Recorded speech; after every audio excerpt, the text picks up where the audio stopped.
பாசனத்திற்காக ஜூன் 12ஆம் தேதி மேட்டூர் அணை திறக்கப்படும் என அறிவிக்கப்பட்டுள்ளது. தமிழ்நாடு சட்டப்பேரவையில் இன்று கவன ஈர்ப்பு தீர்மானம் கொண்டு வந்து பேசிய அதிமுக உறுப்பினர் காமராஜ், ஒவ்வொரு ஆண்டும் மார்ச் மாதம் முதல் மே மாதத்திற்குள்ளாக நீர்ப்பாசன கால்வாய்களின் தூர்வாரும் பணிகளை முடிக்க வேண்டியது அவசியம் எனவும், நடப்பு ஆண்டில் கால்வாய்கள், வடிகால்கள் என 822 தூர்வாரும் பணிகளை மேற்கொண்டு வரும் நிலையில் அதற்காக ஒதுக்கப்பட்ட நிதி போதாது எனவும் கூறினார். அதற்கு பதிலளித்து பேசிய நீர்வளத்துறை அமைச்சர் துரைமுருகன், காவிரி நீர்பிடிப்பு பகுதிகளில் பெய்த தொடர் மழையால் வடிகால் மற்றும் ஆறுகளில் மணல் திட்டு ஏற்பட்டிருப்பதாகவும், அவற்றை அகற்றி தண்ணீர் தடையின்றி செல்வதற்காக சுமார் 5000 கிலோமீட்டர் தூரத்திற்கு தூர்வாரும் பணிகள் நடைபெற்று வருகிறது என்றார். 98 கோடி ரூபாய் மதிப்பில் நடைபெறும் இப்பணிகளை கண்காணிக்க ஒவ்வொரு டெல்டா மாவட்டத்திற்கு தனியாக மேற்பார்வையாளர்கள் நியமிக்கப்பட்டுள்ளதாக கூறிய அமைச்சர் துரைமுருகன், அனைத்து தூர்வாரும் பணிகளும் மே மாதத்திற்குள் முடிக்கப்பட்டு பாசனத்திற்காக ஜூன் 12ஆம் தேதி மேட்டூர் அணை திறக்கப்படும் என்றார். பாசன அமைப்பு ஆதாரங்களை முன்னுரிமை அடிப்படையில் தூர்வார முடிவு செய்யப்பட்டது.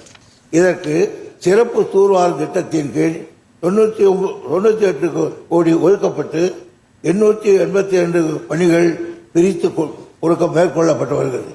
மேலும் இப்பணிகளை திறம்பட செய்து முடிப்பதற்காக ஒவ்வொரு மாவட்டத்திற்கும் மேற்பார்வை அலுவலர்கள் நியமிக்கப்பட்டிருக்கிறார்கள்.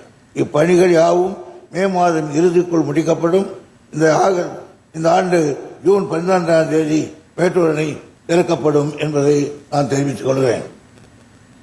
இதனிடையே மகளிர் உரிமை தொகை திட்டத்தில் பெயர் விடுபட்டவர்கள் ஜூன் மாதம் முதல் விண்ணப்பிக்கலாம் என்று முதலமைச்சர் மு.க.ஸ்டாலின் அறிவித்துள்ளார். இதுகுறித்து பேரவையில் பேசிய அவர், மகளிர் உரிமை தொகை திட்டத்தில் விடுபட்டவர்கள் ஜூன் மாதத்தில் மீண்டும் விண்ணப்பித்தால் அவர்களுக்கும் உரிமை தொகை வழங்க நடவடிக்கை எடுக்கப்படும் என முதலமைச்சர் தெரிவித்தார்.